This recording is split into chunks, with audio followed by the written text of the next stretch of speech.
طبعا بس نسبة سعري نفط لەگەر ما شاء الله و پرشکە بارانەی گران بوو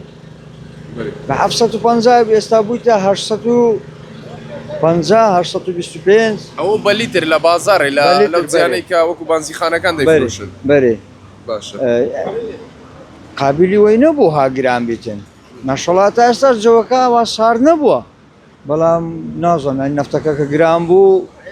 هێشتا نەوتت وەرنەگرتیە نەوتی بایعی نانەخێ وەرنەگرت ئێمە ناو شار وابزەمە تا ئێستا دابەش نەکرا دەوروبەرە طبعا کارەبا 24 ساعتی سوودێکی چاچی هەیە بۆ هاوڵاتی بەڵام نەفتیش هەر دەبێ بەکاری بینی بۆ ماڵێ بۆ کاتەکە کاتی دستانە دەبێ نەفت بەکار بێت بەڵام کارەبا 24 ساعتش حقیقەت سوودی خۆی هەیە لە بۆ ئەو فەسڵی ئێستا دستانە سوودی خۆی هەیە بە نسبەت گیزەر بە نسبەت سۆبەی کارەبایەت ئەداوەتی کارەبایی لە مارێ سوودێکی باشی هەیە باش پرسیت سعری نەوت بە چەند بوو بەرمیلی بە چەندە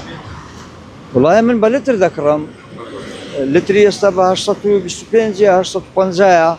بە بەرمیل نەمکردێ نازانم بزەبت سعری بەرمیلی چەندە